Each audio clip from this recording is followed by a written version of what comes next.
এই সুন্দর গলাটা তানজিলা আপু দিয়েছে আমাকে। কিভাবে এই গলাটা তৈরি করে আপু জিজ্ঞেস করেছে। তো চলো এই গলাটা আমরা তৈরি করে দেখি। হ্যাঁ, এই গলাটা তৈরি করার জন্য তোমাকে বক্রম নিতেই হবে। মনে করে এটাই বক্রম, এটাকে এরকম করবা।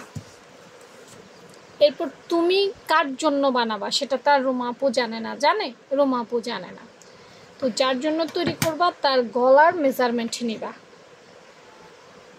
পাশ এবং লম্বা। ঠিক আছে, অর্থাৎ পাশে কতটুকু, লম্বা কতটুকু, অতটুকু নিবা। নেওয়ার পর এই পাশে আরেকটু বেশি, আধা ইঞ্চি বা 1.5 ইঞ্চি একটু এভাবে নিবা। 1 ইঞ্চি নেওয়ার দরকার নেই, আধা ইঞ্চি বা 1.5 ইঞ্চি এক্সট্রা নিবা। এটা লাগবে না, এটা মানে ডিজাইনের ক্ষেত্রের জন্য নিব। মূল মেজারমেন্ট আমাদের এইটাই।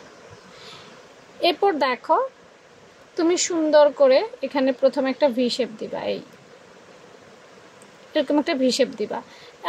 গলা অনুযায়ী এখানে ধরো 2 ইঞ্চির মতো ভি শেপ উঠাইছে বা 2.5 ইঞ্চির মতো ভি শেপ উঠাইছে।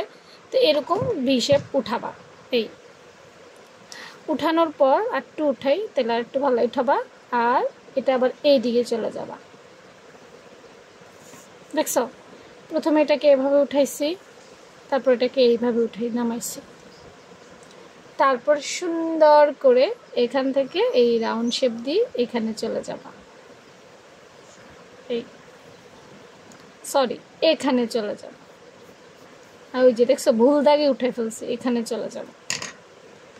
এই দাগে, এটা তো আমাদের মেইন দাগ না, আমাদের মেইন দাগে এইটা না, এই দাগে চলে যাব।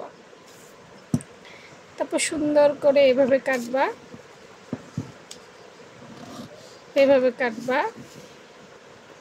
আর ঘুইরা এই আগের শেপে চলে আসবা, কারণ আমাদের মেইন দাগ হচ্ছে এইটা না। কাটিং হয়ে গেছে, দেখছো। এরপর দেখো এটাতে কি করছে, এখানে 2টা ছোট ছোট ফিতা লাগাইছে, তাই না। তো তুমিও এখানে 2টা ফিতা লাগাইবা। ফিতা লাগাই গলার পিছন দিয়ে এটা বাঁধবা। কাটিং স্কিল হচ্ছে এইটা। জাস্ট এখানে 2টা ফিতা লাগাই গলার পেছন দিয়ে বাঁধবা, যেভাবে আপু বাঁধছে দেখছো। এভাবে ভিতর দিকে আনছে, রুমা আপু ভিতর দিকে আনছি, এভাবে উঠাইছে, রুমা আপু উঠাইছে, ঘুরে আবার আগের জায়গায় চলে গেছে। অর্থাৎ হুবহু সুন্দর মতো এখানে দেওয়া আছে। হ্যাঁ, ডিজাইনটা দেখো। এটা তানজিলা আপু দিয়েছ। তো আমি চেষ্টা করেছি তোমাকে টিউটোরিয়াল দেওয়ার জন্য।